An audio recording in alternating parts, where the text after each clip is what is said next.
브리핑 시작하겠습니다. 지금 시간 2023년 10월 2일 월요일 아침 7시 58분을 지나고 있습니다. 휴일이라 좀 제가 게으름을 피웠습니다. 방송 시작하기에 앞서 매일 드리는 부탁입니다. 아직 구독 신청을 안 하신 분은 구독을 꼭 눌러주십시오라고 하는 부탁의 말씀입니다.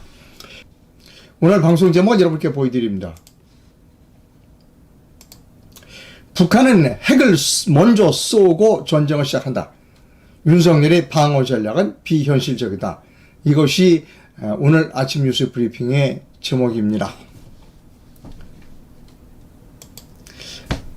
아직 신자 여러분들이 안 들어와 주신 것 같아요. 그래서 좀 잡담 좀 하고 가겠습니다. 어제 하루 종일 제가 자전거를 타고 제가 살고 있는 동네를 좀 돌아다녔습니다. 연휴가 계속돼서인지 자동차도 많지 않고 사람도 많지 않았습니다. 서울도 참 자전거로 돌아다닐 만한 도시구나 라고 하는 것을 느꼈습니다. 역시 신도시 개발이 된 곳은 자전거 타기가 좋았고 신도시 개발이 되지 않은 지역은 조금 불편하기는 했습니다. 그러나 굉장히 어제 가을 하늘 아래서 서울 시내 한복판에서 자전거를 타는 것 굉장히 저에게 즐거움이었다 이런 생각을 하게 됩니다. 네, 시청자분이 이제 시청을 시작하셨습니다. 본격적으로 방송 시작합니다. 축구 이야기부터 먼저 합니다. 한국 축구가 중국을 2대0으로 꺾고 승리했습니다. 근데 여기서 제가 두 가지 좀 짚고 넘어가야 될 점이 있습니다. 뭔지 신고하면 이겁니다. 중국 항저우에서 경기를 했죠. 축구 시작 전에 이제 각 선수들이 이제 이렇게 쭉 축구장에 이렇게 쭉 서서 국기에 대한 경례를 합니다. 애국가도 부르고 우리나라 애국가가 연주가 끝난 뒤에 중국 관중들이 야유를 보냈다라고 하는 겁니다. 미국이나 프랑스나 그 다음에 독일이나 그다 다른 나라에서 하도 이런 식은 안 합니다. 그러니까 결국 말하자면 중국은 아직 멀었다는 겁니다. 멀었을 뿐만 아니라 저 나라가 언제 매너를 갖춘 국제적으로 서로 인정할 만한 그런 신사다운 나라가 될 수 있을 것인가? 영원히 불가능할지도 모릅니다. 영원히 불가능할지도 모릅니다. 인구가 워낙 많고 그리고 좀 무지합니다. 사람들이. 민주국가의 사람들은 성숙한 민주국가의 사람들은 이런 일을 하지 않습니다. 이게 중국의 민낯이다라고 우리가 느끼면 됩니다. 스포츠입니다. 스포츠에는 다른 나라하고 경기를 할 수 있는 거죠. 상대방 나라의 국가가 연주되는데 야유를 보낸다. 국제적인 무대에서 설 자격이 없는 그런 국가의 사람들이다라고 생각합니다. 또 하나 제가 드릴 말씀이 있습니다. 이제 축구 경기를 하면 이제 포털 같은데 응원해요 이런 것들이 나오죠.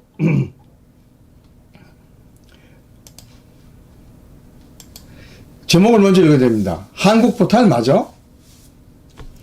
한국과 중국이 축구전을 벌이고 있는데 중국 응원을 하는 사람이 훨씬 더 많았다는 겁니다. 자, 그것을 그래프로 여러분께 보여드립니다.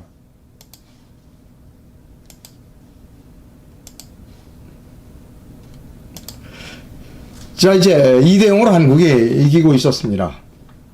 자, 이 중국을 응원한 사람과 대한민국을 응원한 사람이 56%대 44%였습니다. 그러니까 중국을 응원한 사람이 더 많았다는 겁니다. 그 당시 이 포털 사이트는 다음입니다. 다음. 제가 알기로는 다음의 일대 주주가 중국 회사로 알고 있습니다. 포털은 다음은 이미 중국에 점령당했다라고 하는 겁니다.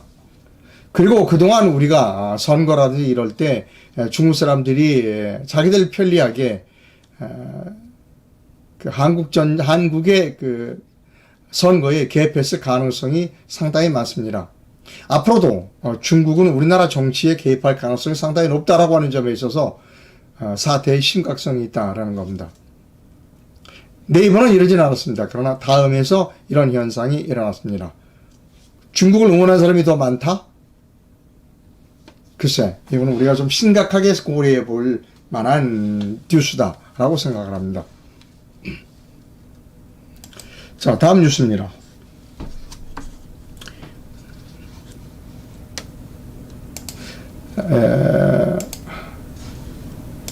동아일보 기사를 하나 읽어드립니다. 동아일보가 통신사 뉴스의 기사를 전제했습니다. 제목은 문재인 잊혀지고 싶다더니 민주당의 선대위원장으로 된 듯이 전면에 나섰다고 여당이 비판했다는 겁니다. 지금 강서구청장 선거가 시작됐죠? 선거 유세가 시작됐습니다. 자, 민주당 고비마다 정치 한복판에 서고 있다라고 문재인 대통령이 말했다는 겁니다. 그랬더니 여당에서는 강서구 보궐선거의 문정권 비리가 원인이다라고 맞섰다는 것이죠. 기사를 천천히 읽어드립니다.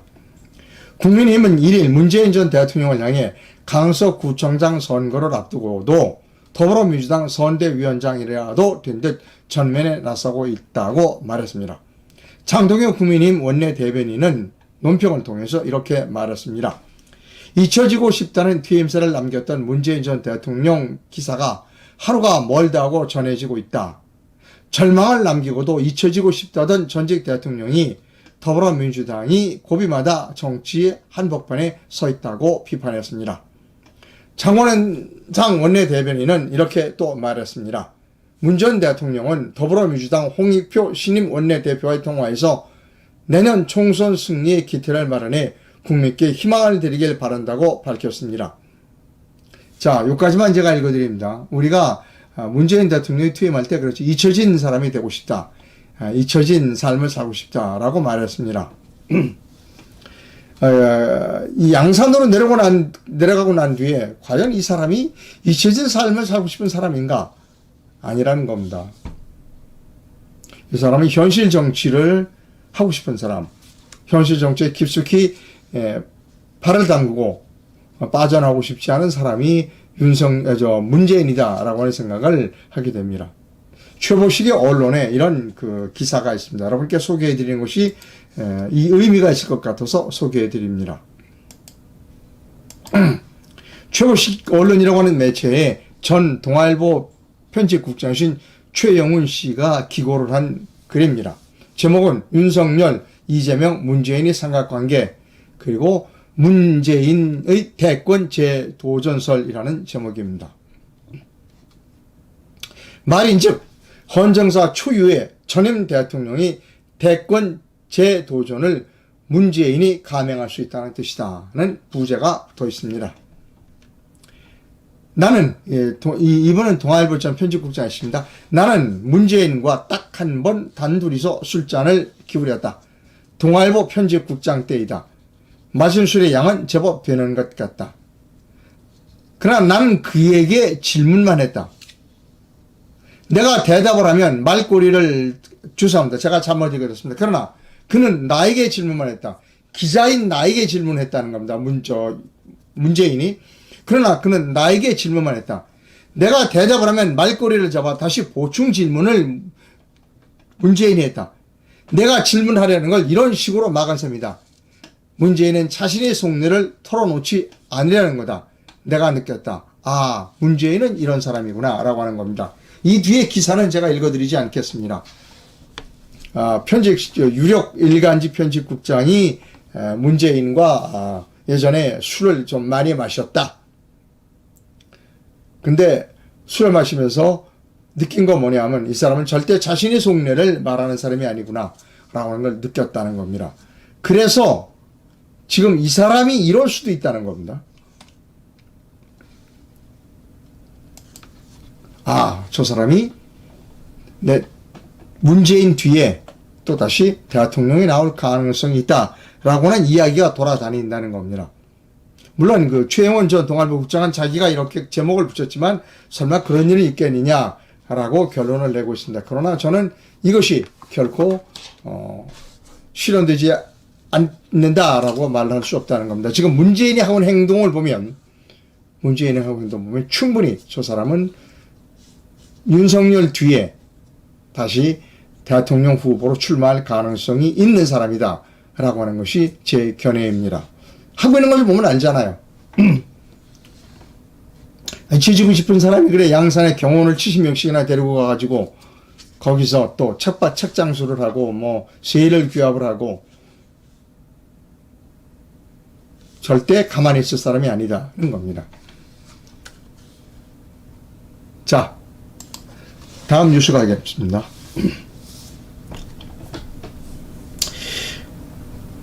자, 오늘 아침 새벽에 조선일보가 이런 중요한 보도를 했습니다.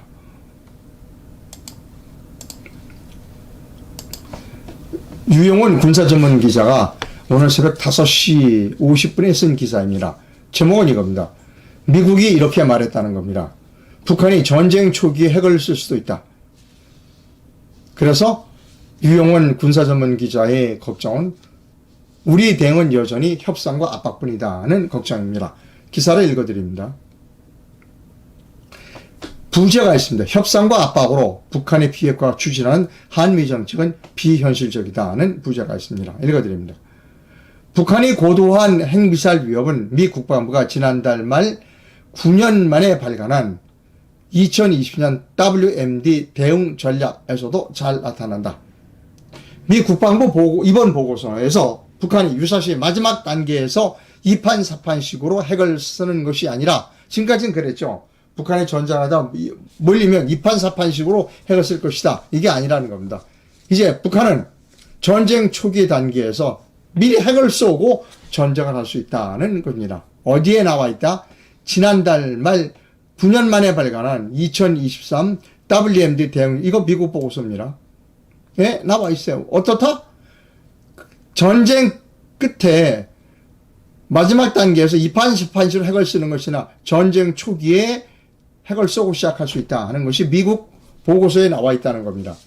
미 국방부 공식 보고서가 이런 식의 평가를 한 것은 매우 이례적이다. 윤석열 정부 들어 적극적인 외교 활동을 통해 워싱턴 선언과 캠프 데이비드 선언으로 한미 동맹과 확장 억제, 한미일 안보 협력이 각각 강화되는 것은 분명 고무적인 안보 여건 변화입니다. 하지만 최후의 보루로서 우리 독자적인 핵무장 잠재력 확보 필요성이 커지고 있는 것 또한 부인할 수 없다는 겁니다. 정성장 세종연구소 통일전략연구실장은 최근 이렇게 말했습니다. 북한의 핵무력 강화 정책 기조의 헌법화와 북한이 헌법에 넣었다고 그러죠. 한국의 핵 잠재력 확보 필요성 분석 자료를 통해 이렇게 말했습니다. 이번에 김정은은 사회주의 국가로 남아있는 한 영원히 핵을 포기하지 않을 것임을 다시 명확히 확인한 것이다. 이는 협상과 압박을 통해 북한을 비핵화시키겠다는 미 행정부와 한국 정부의 입장이 얼마나 비현실적인가를 잘 보여주는 것이라고 말했습니다. 또 국제 정세가 악화돼 일본이 핵무장 결단을 내릴 때 우리가 이에 따라가지 못해 결국 동북아에서 한국만 비핵 국가로 남는 최악의 시나리오를 피하기 위해서라도 한국 정부가 지금이라도 적극적인 대미 설득을 통해 반드시 일본과 같은 수준의 핵 잠재력부터 확보해야 될 것이라고 주장했습니다. 외신을 하나 여러분께 읽어드립니다.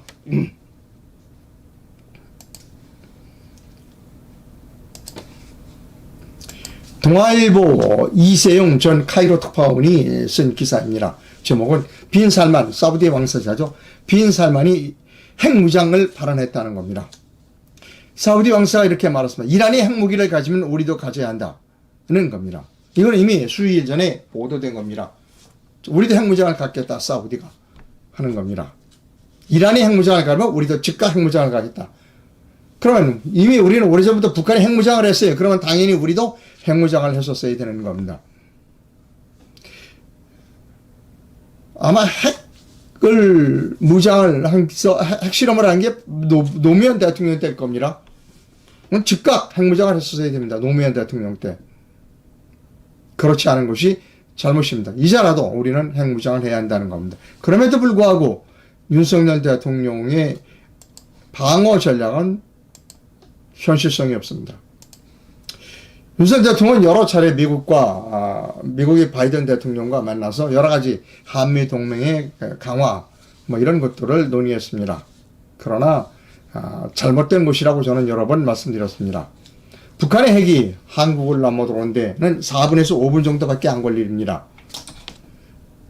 핵으로 얻어맞고 난 뒤에 무슨 한미 협상을 하겠다, 뭐 강화해서 뭐 보복하겠다, 그거는 현실적이지 못합니다. 북한은 핵을 가지고 있습니다. 핵을 가지고 있는 나라를 상대로 우리가 핵무장을 해야 하는 것은 너무나 당연합니다. 저는 여러 차례 말씀드렸습니다. 핵무장을 한다면 하면 우리가 경제적 보복을 당할 거야 라고 말한 사람들에게 제가 말합니다. 왜 그렇게 무식한 방법으로 핵무장을 합니까? 아주 스마트한 방법으로 핵무장을 하면 됩니다. 일본과 공동 핵무장을 하면 됩니다.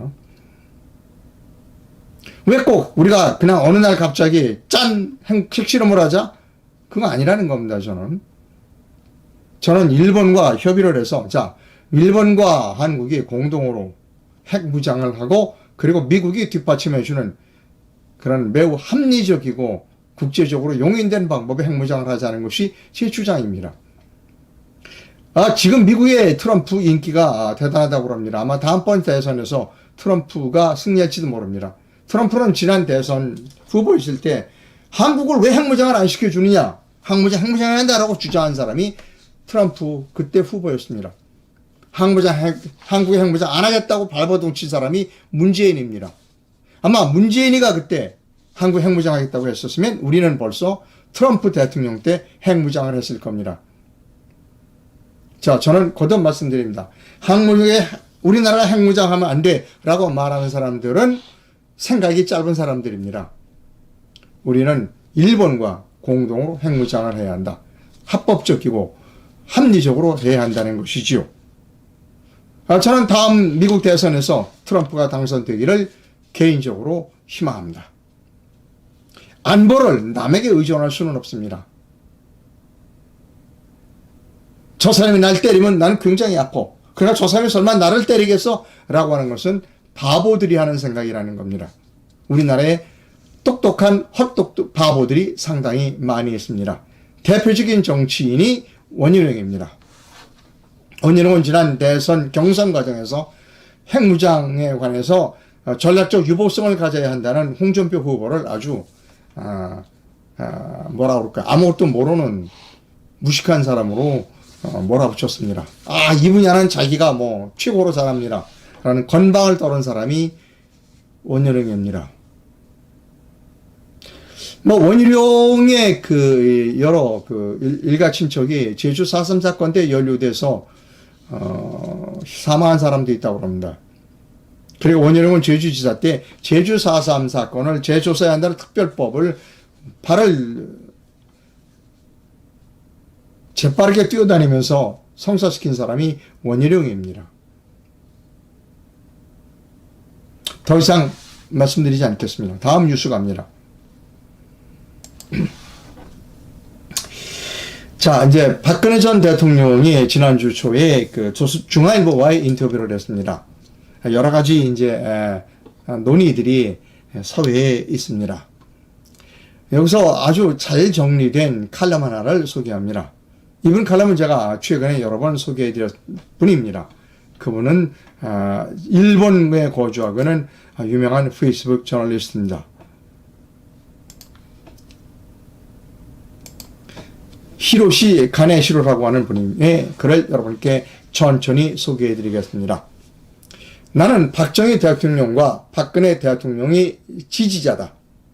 그러나 최근 나 또한 박근혜 대통령의 행보에 비난은 하지 않고 다만 비판을 하고 있는 것이 사실이다. 그렇지만 앞으로 박근혜 대통령에 대한 지지는 철회하지 않을 것이다. 글로벌리즘, 딥스테이트, 일루미나트, 부정선거 조직에 의해 고배를 마신 미국의 트럼프와 박근혜 대통령은 어떤 면에서 동일선상의 퇴진이었다고 본다. 물론 정치 상황이나 환경 등의 다른 부분은 있지만 트럼프와 박근혜 대통령의 행보는 본질적으로 다른 길을 걷고 있다. 내가 개인적으로 바라는 앞으로의 박근혜 대통령 본인의 행보를 간단하게 쓰고자 한다. 트럼프는 그를 응원하고 지지하는 국민들을 위해 숨지도 포기하지도 않고 적극적으로 정면 도피하며 그의 이념과 생각을 공유하며 여전히 싸우며 리더십을 발휘하고 있다는 것이다. 나는 박근혜 대통령이 비록 생각이 깊고 미래의 계획과 전략이 있다 할지라도 현재 그가 보이고 있는 행보에 대해 찬성하지 않는다.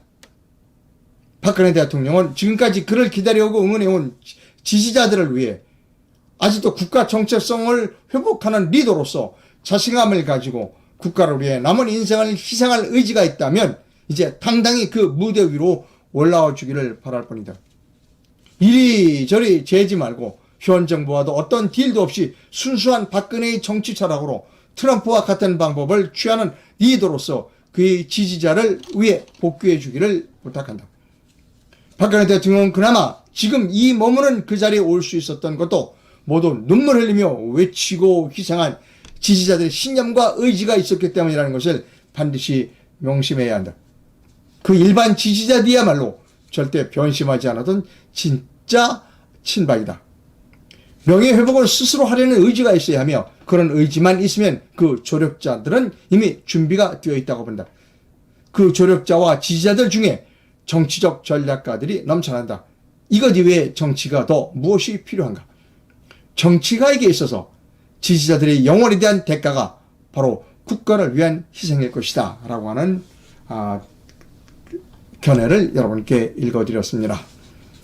아주 잘된 아주 훌륭한 글이다 라고 생각합니다.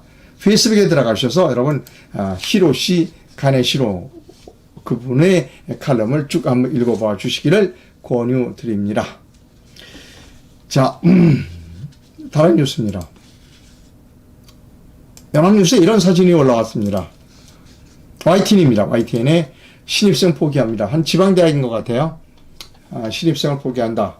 뭐 인구가 줄었으니까 당연하겠죠. 저는 여기에 우리가 주의해야 될 부분이 있습니다. 지방을 살리자는 주장에 저는 동의하지 않습니다. 지방을 살려야 대학이 산다.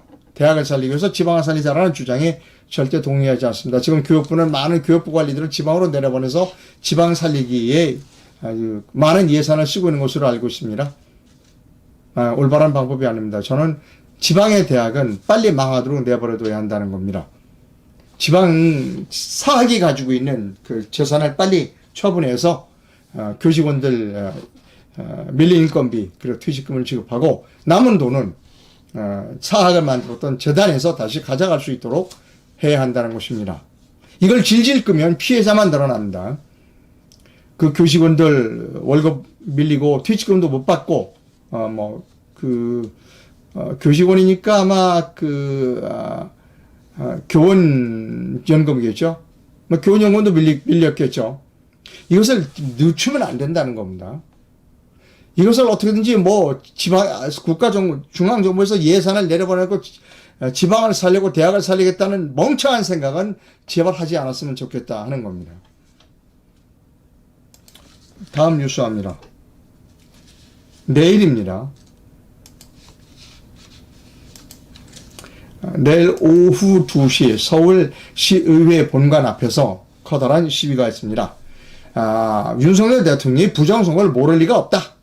빨리 하라. 즉각하라. 즉각하라는 겁니다. 윤석열 정부는 당장 부정선거 수사하라. 10월 3일 그날의 감동을 제안하자.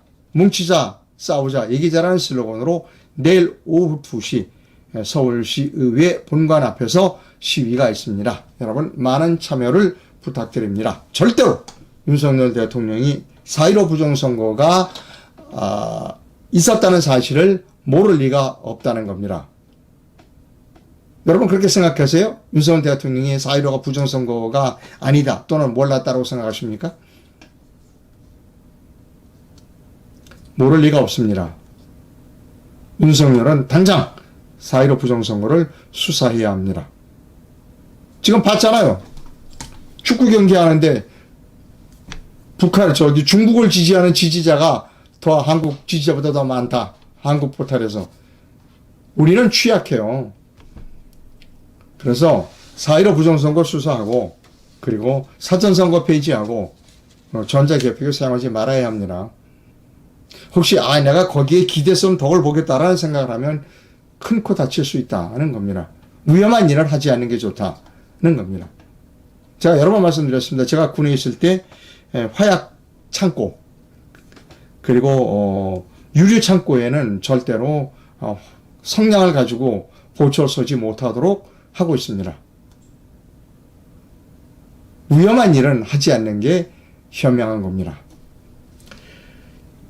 지금 저는 4.5 혁명을 준비하고 있습니다. 지금 우리나라 국회의원 중에 4.15는 부정선거다, 5.18을 헌법조문에 넣으면 안 된다, 뭐 이렇게 주장하는 사람은 한 명도 없습니다. 소스라치게 놀랄 일입니다. 내년 4월 총선이 끝나면 4.15는 부정선거였다, 그리고 5.18을 헌법조문에 넣으면 안 된다,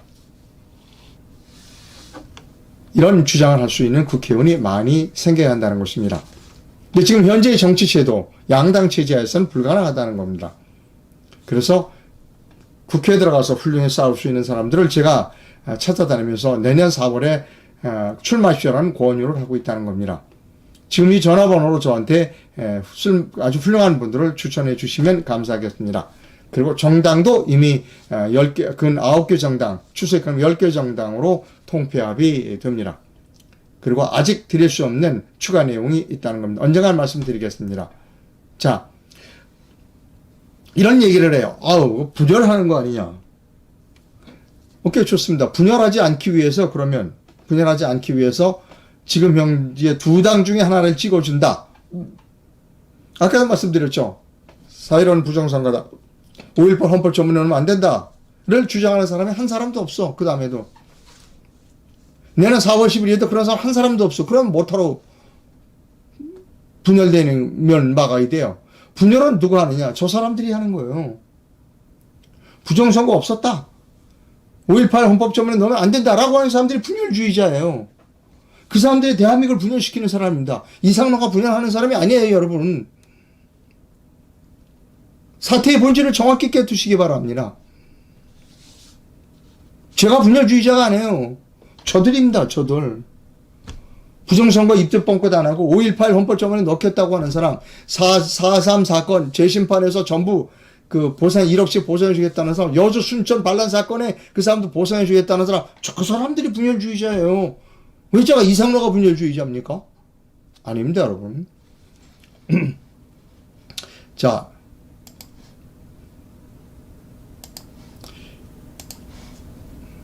이상로가 올바른 방송을 하고 있다고 생각하시면 제게 자만 금전적 후원을 부탁드립니다.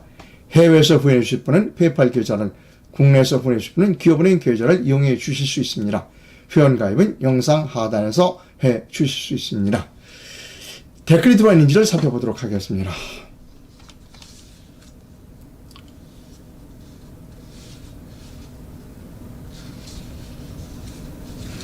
북한은 전쟁이 나면 핵은 최후에 쓸 것이다. 핵을 먼저 쏘면 낙진 때문에 북한은 내려오지 않는다. 그러니까 북한은 최후에 쓸 것이다 라고 하는 주장이 지금 있어요. 그런데 이분은 잘못 말씀하시는 거예요. 어차피 북한은 핵을 쏘면 망해요. 그럼 어떡하냐? 일을 저질리려면 핵을 먼저 쏘고 하는 겁니다. 그리고 왜 날아와요? 미국과 협상을 하면 되죠. 남한은 내려올 필요 없습니다. 핵을 쏘서 서울이나 이런 데 마비시켜놓고 그 다음에 미국을 협박하는 겁니다. 그 다음에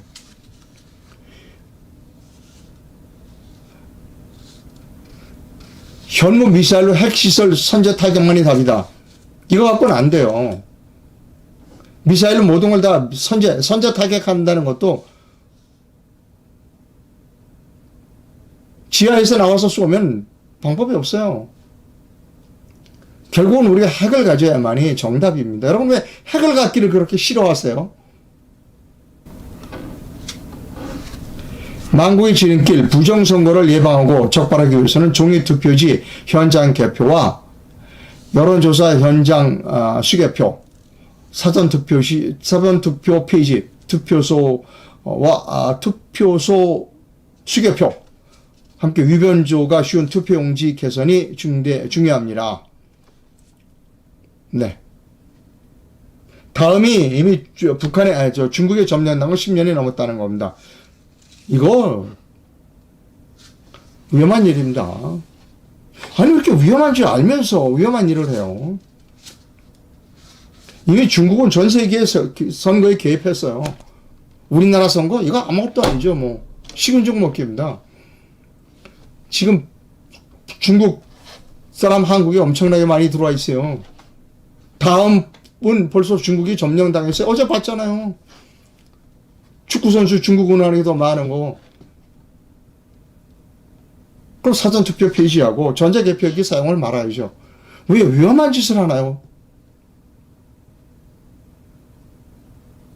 자, 답답합니다, 여러분. 네, 방송 시청자 시청자 여러분 대단히 감사합니다. 연휴가 계속되고 있습니다. 내일도 연휴입니다. 즐거운 연휴 보내시기 바랍니다. 감사합니다.